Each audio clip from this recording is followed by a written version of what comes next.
WhatsApp guys, welcome back once again. So दोस्तों, आज की कहानी जो एक्सप्लेन करने जा रहे हैं उसका नाम है ब्रेवमिंट। तो समय चल रहा है 1989 का। जगह है पेंसिल्वानिया का एक छोटा सा टाउन, जहाँ पे हम ग्राहम नाम के आदमी को टाउन में घूमते हुए देखते हैं, जो अपनी पुरानी कार से चक्कर लगा रहा था किसी बच्चे की तलाश में।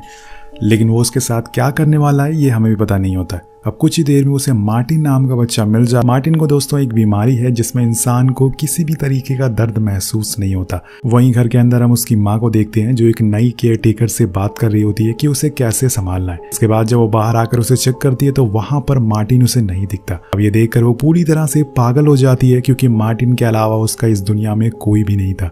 वहीं हम ग्राहम को देखते हैं जो मार्टिन को एक अबैंडन घर में लेकर जाता है, जहाँ हम एक यंग लड़की को काफी बुरी हालत में देखते हैं, जिसे ग्राहम ने पहले ही बंदी बनाया हुआ था।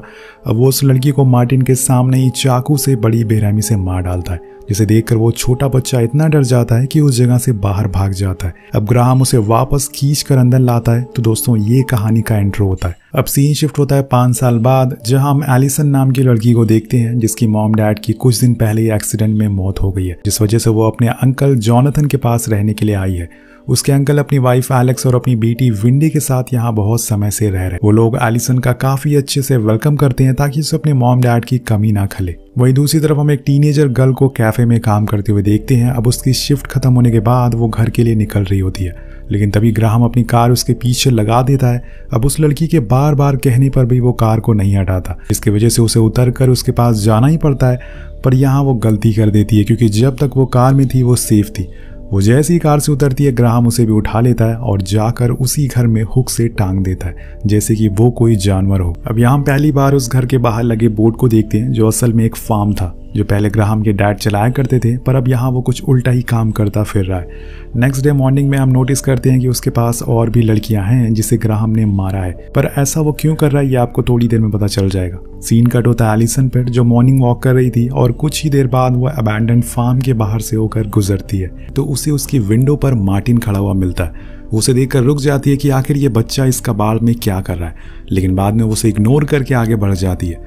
अब उसके जाने के बाद ग्राहम मार्टिन को हटा लेता है। दरअसल उसका ये हर रोज का रूटीन होता है, ताकि जो भी लोग यहाँ से गुजरे वो मार्टिन को देखकर रुक जाए और वो बड़ी ही आसानी से उसे अपना शिकार बना सके। अब मार्टिन को एक चारे की तरह वो इस्तेमाल कर रहा था। अब एलिसन वॉक करते हुए काफ़ी दूर आ चुकी थी, तो हेडफोन के चक्कर में उसे पीछे आते हुए ट्रक का हॉर्न भी सुनाई नहीं देता, जिससे उसकी जान जाते जाते बचती है। अब अगली पल उसे दूर खड़ा सैम नाम का लड़का उसे देख लेता है, जो उसकी हेल्प के लिए उसके पास आता है।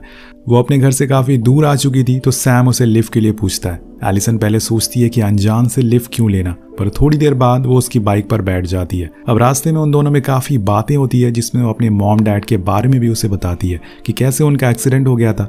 यहाँ इन दोनों की दोस्ती हो जाती है और कुछ देर बाद उसका घर आ जाता है, तो एलिसन को ड्रॉप करके वहां से चला जाता है। लेकिन जॉनथन उसे सैम के साथ देख लेता है, जो कि उसे कुछ खास पसंद नहीं आता। दूसरी तरफ आज एक बार फिर ग्राहम मार्टिन के सामने एक लड़की को मार रहा था, पर वो डर के मारे वहां से भागकर एक रूम में छुप जाता है, जहां हम देखते हैं कि वहां के दीवारों पर बुल्स के स्केलेटन होते हैं, जो खुद ग्राहम ने लगाए हुए थे, क्योंकि उसे अपने ही बुल्स को मारना पसंद नहीं है। इसलिए उन्हें उनकी निशानी के लिए उनका कंकाल ही यहाँ पर लगा दिया। वो उनकी पूजा भी करता है और उनसे अकेले में बातें भी करता है। कुछ देर बाद वो आके मार्टिन को पकड़ लेता है और उसे बेसमेंट में बंद कर देता है, जो कि भागने की सज़ा होने वाली है। इसके बाद वो किचन में जाकर खुद के लिए चाय बनाता है और उसके हाथों में हम बहुत सारी चोटों के निशान भी देखते हैं, जो शायद लोगों को मारते हुए आए होंगे, या फिर ये सब उसके पास से जुड़ा हुआ है। या हम देखते हैं कि वो किसी साय से भी बात कर रहा है। अब कहानी आगे बढ़ती है। कुछ समय बाद एलिसन का स्कूल में एडमिशन हो जाता है, जो जॉनथन उसे ड्रॉप करने के लिए जाता है।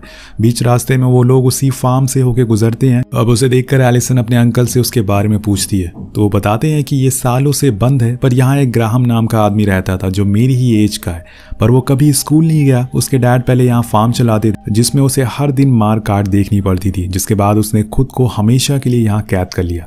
अब ये सुनकर एलिसन कहती है कि मैंने तो यहाँ कल एक बच्चे को भी देखा था। तो अंकल कहते हैं कि काफ़ी अजीब है, इस घर के अंदर आज तक कोई नहीं गया। अब वो इसके आगे कुछ और पूछ पाती कि तब तक उनका स्कूल आ जाता है। वहाँ ग्राहम मार्टिन को बाहर निकालता है और उसे नहला धुलाकर नए कपड़े पहना देता है, पर इसी बीच उसे कहता है कि मुझे तुम्हारे चुप रहने से नफरत है, इतना सुकून से कैसे तुम रह लेते हो। और ये बोलकर वो उसे गले से लगा लेता है और फिर जाने को कहता है। ग्राहम मार्टिन को दोस्तों यहाँ पर खुद की बेटी की तरह रखना चाहता था, जैसे उसके डैड ने उसे रखा था। वो सारी चीज़ें उसके साथ कर रहा था, पर फर्क इतना है कि उसके डैड जानवरों को काटते थे और ये इंसानों को।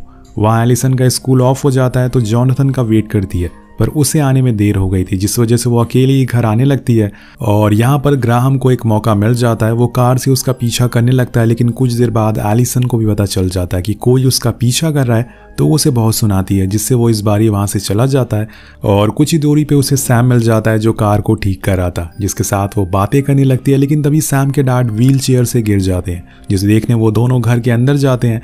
लेकिन दोस्तों वहाँ उसके डैड का बिहेवियर थोड़ा अजीब होता है, जिसे देखते हुए एलिसन घर से निकल जाती है। अब बीच में उसे एक बार फिर से वही फार्म दिखता है, लेकिन इस बारी वहाँ मार्टिन नहीं बल्कि ग्राहम खुद खड़ा हुआ था, जो एलिसन को बहुत ही अजीब तरीके से देख रहा होता है। अब वो उसे इग्नोर करके घर आ जाती है। अब सीन शिफ्ट होता है मार्टिन पर, जिसके सामने वही लड़की थी जिसे ग्राहम ने हुक किया हुआ था। वो उसकी तरफ चाकू लेके बढ़ता है, पर उसे भीख मांगती है कि उसे छुड़ा दे। अब मार्टिन सिर्फ 10 साल का था, किसी को तकलीफ में देखकर हर कोई उसकी हेल्प करना चाहेगा, तो यहाँ वो भी ऐसे ही करता है। वो उसे आज़ाद कर देता है और दूसरे रूम में बैठा ग्राहम एक बुक में कुछ लिख रहा होता है, जिसके बाद वो अपने पीछे लगे बुल हेड से कहता है कि अगर तुम चाहते तो ये सब रोक सकते थे, लेकिन तुमने ऐसा नहीं किया, तुमने मुझे नहीं रोका। तभी उसे कुछ आवाज़ें सुनाई देती है, तो वो चेक करने जाता है। वहाँ पर वो लड़की नहीं थी, वो बाहर जाने का रास्ता ढूंढ रही थी। लेकिन दोस्तों ये फार्म एक भूल भुलैया जैसा होता है, घुमा फिरा के वो लड़की एक ही जगह आकर अटक जाती है और इसी बीच वहाँ ग्राहम भी आ जाता है, जिसे देखकर वो छुप जाती है।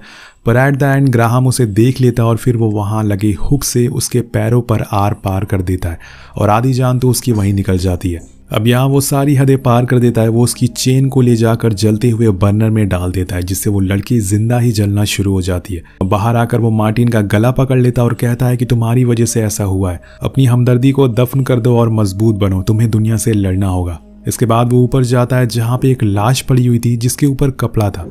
वो उसे कहता है कि ये सब तुम्हारी वजह से हो रहा है, और तभी वो लाश हिलने लगती है, जिससे वो डर जाता है और वहां से चला जाता है। हो सकता है दोस्तों कि ये लाश उसके डैड की हो और उन्होंने ही उसे ऐसा बना दिया हो बचपन में, जिसके बाद उसने अपने ही डैड को मार दिया और उनकी लाश को यहाँ रख लिया। ये आदमी कुछ भी कर सकता है, पर रुकिए, कहानी ये खत्म नहीं होने वाली, आगे कुछ बहुत ही बड़ा होने वाला है। दूसरी ओर सैम एलिसन को डेट पर लेके जाता है, जिसके बाद वो दोनों थोड़ा क्लोज आने की कोशिश करते हैं। लेकिन तभी वहां पर जॉनथन आकर एलिसन को ले जाता है। उसे कार में ही बहुत सुनाता है कि तुम्हारे डैड ने तुम्हें लेके बहुत बड़े बड़े सपने देखे थे जिन्हें तुम्हें पूरे करने हैं, लेकिन इन सब फालतू के चक्कर में तुम मत पड़ो, वो लड़का तुम्हारे लिए काबिल नहीं है। लेकिन ये बातें एलिसन को कुछ खास पसंद नहीं आती, इसलिए वो कुछ जवाब नहीं देती।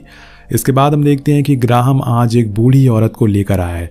वो इस बारी मार्टिन को कहता है कि तुम इसे मारो, ये कमजोर है। तो वो चाकू नहीं पकड़ता, तो वो उसे औरत के पैर पकड़ने को बोलता है, जिसके बाद ग्राहम खुद उसे मार डालता है। अब वो मार्टिन का मुंह धुलने के लिए उसे वॉशरूम में ले जाता है, तो वहां पर ग्राहम को फिर से एक साया दिखता है, जिसे देखकर वो फिर गुस्सा हो जाता है और कहता है कि ये मेरा घर है, मुझे डराओ मत, यहाँ से निकल जाओ। तो ग्राहम दोस्तों दिमाग से पागल हो चुका है, उसे अजीब अजीब चीजें दिखती हैं, साएं दिखती हैं।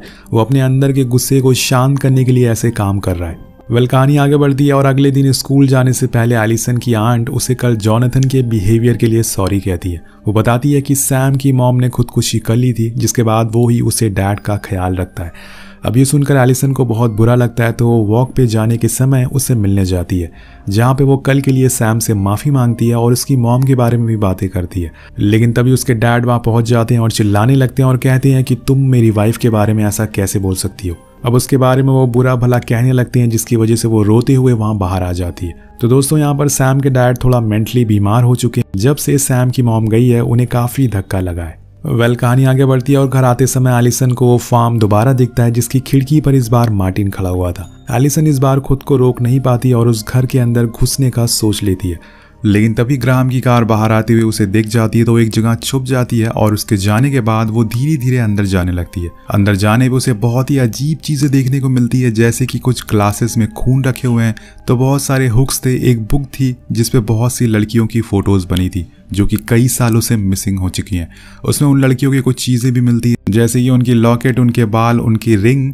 लेकिन उसे उसमें मार्टिन की भी फोटो मिल जाती है, जिसमें उसका नाम उसे पता चलता है। अब एलिसन थोड़ा और अंदर जाती है तो उसे मार्टिन एक जाली के पीछे दिखता है। वो उसकी मदद के लिए थोड़ा आगे बढ़ती है और अंदर जाती है और देखते ही देखते वो उस जगह पर चली जाती है जहाँ पे पिछली बारी ग्राहम ने उस औरत को मारा था। वो मार्टिन को बाहर आने को कहती है, पर इसी दौरान ग्राहम पीछे से आकर उसे पकड़ लेता है और एक रॉड से मारकर बेहोश कर देता है। जिसके बाद वो मार्टिन से कहता है कि गुड वर्क बेटा, अब यहाँ भी एलिसन के साथ वही सब होगा जो लड़कियों के साथ होता था। अब वो एलिसन को हुक में लटका देता है। यहाँ उसे कुछ समझ नहीं आ रहा था कि असल में हो क्या रहा है। वहीं उसके अंकल आंट को अब उसकी फिक्र होने लगी थी कि आखिर एलिसन अभी तक घर क्यों नहीं आई। पर जोनाथन कहता है कि शायद वो सैम के घर हो, इसलिए वो लोग उसे ढूंढने के लिए नहीं जाते। लेकिन जब वो पूरी रात हो जाती है और अगले दिन भी वो नहीं आती तो जोनाथन खुद ढूंढने के लिए निकल जाता है। लेकिन तभी उसके गेट के सामने सैम आकर खड़ा था। वो उनसे एलिसन के बारे में पूछता है, पर वो दोनों कहते हैं कि हमें लगा कि वो तुम्हारे साथ है। तो वो कहता है कि नहीं, हमारी कल रात लड़ाई हो गई थी और वो वहां से चली गई थी। अब यहाँ जोनाथन को गुस्सा आने लगता है तो वो सैम को धक्का देकर खुद कार लेके निकल जाता है। पर काफी दूर चलने के बाद उसे वो कहीं नहीं दिखती और उसी दौरान उसके दिमाग में वो फार्म वाली बात आती है जिसके बारे में एलिसन उसे कई बार पूछा करती थी। तो उसे लगता है कि शायद वो उस बच्चे के लिए अंदर गई हो जिसके बारे में वो बातें कर रही थी। इसलिए वो फौरन ग्राहम के घर जाता है और एलिसन से उसके बारे में पूछने लगता है। अब उसकी आवाज सुन के एलिसन अंदर से चिल्लाने लगती है, पर वो उसके मुंह पर पट्टी बांध देता और खिड़की से जोनाथन से कहता है कि यहाँ कोई नहीं है, तुम यहाँ से चले जाओ। लेकिन वो अंदर जाकर चेक करना चाहता था। इसी बीच एलिसन की पट्टी खुल जाती है और वो जोर जोर से चिल्लाती है, अंकल मैं यहाँ पर हूँ। अब जोनाथन को शक हो जाता है, लेकिन वो अंदर आए उससे पहले ही ग्राहम उसे शूट कर देता है और उसे जान से मार देता है। और जिसके बाद अंदर आकर वो एलिसन को बहुत मारता है और उसे घसीटते हुए ले जाकर एक फ्रीजिंग रूम में बंद कर देता है। वहीं बाहर सैम अब एलिसन को ढूंढने के लिए निकल पड़ा था। अब बीच में उसे अंकल जोनाथन की कार मिलती है जो ग्राहम के घर के बाहर खड़ी थी। तो उसे लगता है कि शायद वो यहीं पर हो। अब वो भी उस घर के अंदर जाने लगता है, पर इस बार ही उसे ग्राहम देख लेता है। वो अंदर जाता है। वहीं नीचे फ्रीजर में एलिसन को अब ठंड लगना शुरू हो जाती है, पर उसे ज्यादा देर उसे वहां रखी हुई अजीब सी चीजों से डर लग रहा था। वहां पे कुछ लोगों के शरीर के टुकड़े मौजूद थे और एक तो लड़की की लाश पड़ी हुई थी जो खराब ना हो इसलिए उसे वहां रखा गया था। ये सारी चीजें देखकर वो बहुत डर जाती है। लेकिन तब तक नीचे सैम आ चुका था जो कुछ ही देर में वो उस रूम तक और एलिसन को भी देख लेता है। वो फौरन लॉक को खोलने की कोशिश करता है, लेकिन उसके पीछे ग्राहम खड़ा हुआ था जो कि एक कुल्हाड़ी से उसे वहीं मार डालता है। तो बेचारे प्यार के चक्कर में यहाँ पर इसकी भी जान चली गई। अब इन सब के बाद ग्राहम में और ज्यादा पागलपन होना शुरू हो जाता है। जैसे वो ये सब नहीं करना चाहता पर फिर भी कोई उससे ये सब करवा रहा है। वो रूम में जाकर उसी बुल हेड से बातें करने लगता है कि तुम ऐसा क्यों कर रहे हो, मुझे उसकी जरूरत है। इसके बाद वो स्कल को तोड़ देता है, लेकिन हकीकत में नहीं बल्कि इमेजिनेशन में। इसके बाद वो मार्टिन के पास जाता है और गुस्से में उसके हाथों में चाकू घुसा देता है। अब उसे दर्द तो महसूस होता नहीं, इसलिए वो कुछ खास रिएक्ट नहीं करता। पर यहाँ ग्राहम को मार्टिन की काबिलियत से डर लगने लगा था। उसे लगने लगा था कि मार्टिन उसे बेहतर है, इसलिए वो खुद पर कंट्रोल कर पा रहा है। वो उसे बोलता है कि कहीं जाना मत, मैं बस अभी आता हूँ। वो जोनाथन की बॉडी लेकर अब उसके घर जा रहा है और वहीं एलिसन अब होश में आ चुकी है। वो एक पतली सी रॉड की मदद से टूटे हुए लॉक को खोल लेती है और बाहर आ जाती है। वहां उसे मार्टिन दिखता है। वो फौरन उसके हाथ से चाकू निकालती है और बाहर लेकर भागने लगती है। अब फ्रंट गेट पर एक बुल का स्कल लगा हुआ था जिसे देखकर वो मार्टिन से कहती है कि तुम इसे डर रहे हो ना, लो मैंने इसे गिरा दिया। वो उसे धक्का मारकर अपने घर की तरफ बढ़ने लगती है। वहीं दूसरी तरफ ग्राहम अब आंट के पास पहुंच चुका था। उन्हें लग रहा था कि शायद जोनाथन उनके डोर पर आया हुआ है और इसीलिए वो गेट को खोल देती है। लेकिन वो तो ग्राहम था जो कि उसे देखते ही उसके पेट में चाकू मार देता है और फिर बाहर से लाकर जोनाथन की बॉडी उसके साइड में लेटा देता है। अब दोनों साथ में मरेंगे आराम से। इसके बाद वो ऊपर वेंडी के रूम में जाता है, पर उसे वो कहती है कि मेरे डॉग को कुछ मत करना। अब ये सुनकर वो थोड़ा इमोशनल हो जाता है और डिसाइड करता है कि वेंडी को नहीं मारे बल्कि वो उसे मार्टिन के साथ ही रखेगा। अब बाहर से एलिसन देख लेती है कि ग्राहम घर के अंदर ही है, इसलिए वो सबसे पहले आंट के पास जाती है जो उससे कहती है कि जाकर वेंडी को बचाओ, वो ऊपर है। तो वो फौरन ऊपर जाती है और ग्राहम के पीठ में चाकू घुसा देती है जिससे वो जख्मी होकर वहां से भाग जाता है। तो अब इनके पूरे घर में आग लग चुकी थी जिसकी वजह से एलिसन को 911 में कॉल लगाना पड़ता है। पर कुछ बोलने से पहले उसके पीठ में कोई चाकू घुसा देता है। तो गेस करिए दोस्तों ये कौन था? जी हाँ, ये कोई और नहीं बल्कि मार्टिन होता है। वो बड़ी ही बेरहमी से उसे मार डालता है। अब ग्राहम के साथ रहते हुए मार्टिन को भी हिंसा पसंद आने लगी थी। सीन कट होता है ग्राहम पे जो जाकर अपने डैड की लाश से बात कर रहा होता है कि अब मुझे पता चल रहा है कि वो क्यों भागते थे और धोखा खाना किसे कहते हैं। तभी पीछे से मार्टिन आकर उसका भी काम तमाम कर देता है। अब नेक्स्ट डे जब पुलिस जोनाथन के घर पहुंचती है तो वो पूरी तरह से जल चुका था। कोई भी नहीं बचा था सिवाय उसके डॉग के। दूसरी तरफ सैम के डैड उसी घर में लॉक हो चुके थे। उन्हें लग रहा था कि शायद उनका बेटा वापस आकर उन्हें बाहर निकालेगा, लेकिन वो कभी वापस नहीं आने वाला है। यहाँ पर एक नए चैप्टर की शुरुआत हो चुकी थी, मार्टिन चैप्टर। उसने वो टूटे हुए स्कल को घर के अंदर लाकर सजा दिया था और एक बार फिर से विंडो से बाहर देखना शुरू कर देता है। यानी कि ये साइकिल नहीं रुकने वाली है। जो काम ग्राहम ने शुरू किया था वो मार्टी ने आगे बढ़ाया और इसी के साथ ये कहानी खत्म हो जाती है। तो आपको कहानी कैसे लगी नीचे कमेंट करके जरूर बताएगा। इस वीडियो पे एम करते हैं 400 कमेंट का, कमेंट जरूर करेगा। मिलते हैं आपसे अगली वीडियो में। Peace out.